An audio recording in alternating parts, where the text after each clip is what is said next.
Stewart Regan said he had faced challenging headwinds after stepping down as Scottish Football Association chief executive.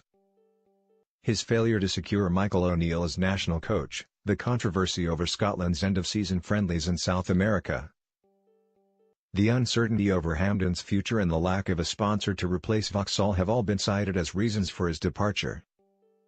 Former Scotland internationals Michael Stewart, MS, and Stephen Thompson, ST. Former Scotland assistant coach Peter Houston, PH, and BBC Scotland chief football reporter Chris McLaughlin, CM, analysed his departure on BBC Sport Sound. Q. Was it the right time to go? MS. There's an element of surprise with the timing, but when you add up all the recent incidents and everything else that's gone on during the 8 years of his tenure, then I think he's recognised that it's time for a bit of freshness. Revitalisation of the organisation. It's lacking leadership desperately at senior level, and I think now, perhaps even before, is a time for change. Q. So did he jump or was he pushed? CM. Make absolutely no mistake, Stewart Regan was forced out by his board. It was a scheduled board meeting, but he knew he was going to be facing criticism, and knew this could be it. The meeting started at 9:30 a.m. and there was instantly a frank exchange of views. It became very clear, very quickly, that Regan didn't have the backing of his board. The meeting lasted well into the afternoon, but Regan was only there for a short time. The statement says it is a resignation, but he knows he had no choice. The recent problems gave those on the board the chance to force him out, because he was forced out in the end. Q. Was failing to secure Michael O'Neill the key factor? St. It was the final nail in the coffin. It should have been done in a different way. If you are a big organization like the SFA, you sound out people and have an idea about what is going to happen before it becomes public. Regan should have sounded out his agent and tried to get an answer before having any meeting with O'Neill. After O'Neill had turned it down, Regan needed to show strong leadership and come out and say, I have got a list of other possible candidates. Good candidates, and I will make an appointment within a week. But he didn't have a plan, he didn't have a next move. He basically ran out of ideas. MS. Stewart was the big driver in going for Michael O'Neill and Michael O'Neill alone. And I think that was proven to be a poor tactic. Whether you think he was the right appointment or not, the tactic to solely focus on one person was a poor negotiating position to take. And I think that proved to be a big factor.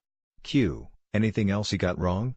PH. One thing that sticks with me is seeing him on the pitch at Pittodrie having a word with SFA Performance Director, Malky Mackay, telling him he wasn't being considered for the Scotland job on a permanent basis, after taking charge of last November's friendly against Netherlands. It was very awkward. There is a way of going about things and a time to tell someone. The media caught hold of that. And once you become really unpopular with the media, there is only one outcome.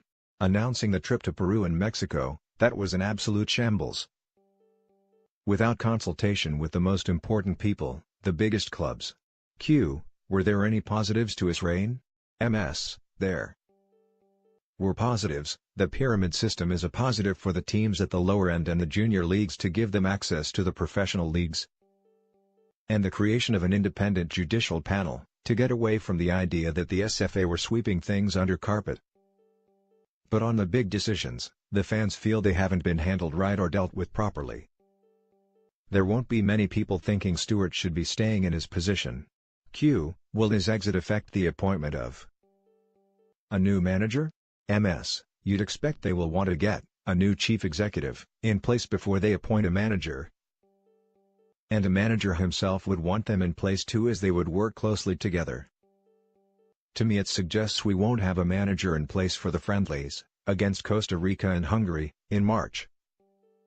And even looking at these controversial summer friendlies in South America, there's a good chance they might not have a manager in place for them.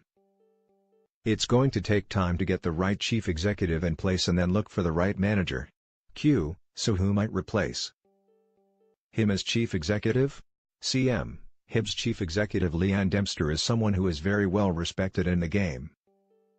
She is no nonsense and very good, and has been around Scottish football long enough to know how it operates. I suspect she will be a leading candidate, but whether she wants the job, I don't know. Neil Doncaster, chief executive of the Scottish Professional Football League, has been around a long time. Might he jump down the corridor? It is all about the money. Neil Doncaster has been bringing the money into Scottish football, just ask the clubs.